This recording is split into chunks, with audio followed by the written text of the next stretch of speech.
Hello guys, നമ്മൾ പതിപോലെ നമ്മളെ കടയിലേക്ക് പോവാട്ടോ. നോമ്പെടുത്തിന്റെ ക്ഷീണാണ് എന്റെ മൂത്തൊക്കെ കാണുന്നത് നിങ്ങള്. നമ്മളങ്ങനെ പോയി ഇങ്ങോട്ടേക്കാണ്. കുറച്ചേരം നടന്നു പോകണം.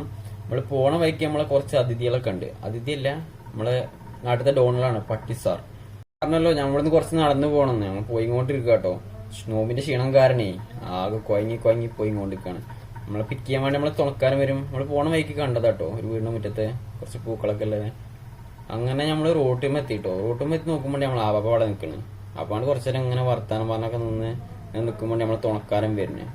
ഓൻ വന്നു എന്നെ എടുത്തുങ്ങാണ്ട് ഞങ്ങളുടെ ആളെ അങ്ങോട്ട് പോകുന്നു. അങ്ങനെ വന്ന് ഞങ്ങൾ കടയിലെത്തിട്ടോ. കടയിലെത്തി നോക്കുമ്പോൾ ഇവിടെ ഒരുപാട് വർക്ക് ഉണ്ട്. വർക്കൊക്കെ ചെയ്യാൻ ചെയ്തിരിക്കുമ്പോഴാണ് നമ്മളെ തുണക്കാരൻ വന്നത്. ഓൻ വന്ന് നേരെ അവിടെ ഒന്ന് അടിച്ചോരി ഇന്ന് എന്തൊക്കെയോ പൊറുക്കിയെടുക്കണമൊക്കെ ഉണ്ട്. ഓൻ അടിച്ചോരിക്കണെങ്കിൽ ഓനെ കളയും കൊണ്ട് ഇങ്ങനെ വർത്താനം അങ്ങോട്ട് ഓരോ വർത്താനൊക്കെ പറഞ്ഞു നിൽക്കണ്ടെങ്കിൽ നമ്മളവിടെ തുണക്കാരൻ വന്നു കേട്ടോ. ഓൻ വന്ന് ക്യാമറ ഉണ്ടെങ്കിൽ കണ്ണും പൊത്തി ചിരിച്ചു വരുന്നുണ്ട് അടുത്തേക്ക്, ഒന്നും വരാത്ത പോലെ. അങ്ങനെ കുറച്ച് കഴിഞ്ഞപ്പോ ഉണ്ട് ഞാൻ പോലെ നോക്കുമ്പോ ഉണ്ട് രണ്ടാളും എന്തോ തുറച്ച് നോക്കുമ്പോ എന്തോ അവന്റെ കുട്ടിക്ക് ചാറ്റ് ചെയ്തുകൊണ്ടിരിക്കുകയാണ്. അങ്ങനെ പോരുന്ന വയ്ക്ക് നമ്മൾ അനിയനെ കണ്ടുട്ടോ. അനിയനെ ഞാൻ ക്യാമറ എടുത്ത് ഓണാക്കി വീഡിയോ എടുക്കാന്നുണ്ട മറ്റേ ആറ്റിറ്റ്യൂഡ് ഒറ്റ പോക്ക നമ്മളതല്ലേ അനിയൻ. അപ്പൊ ഇത്ര ഉള്ളൂ കേട്ടോ. ഇതിൽ പ്രത്യേകിച്ചും അങ്ങനെ ഇല്ല. അപ്പൊ എല്ലാവർക്കും ബൈ.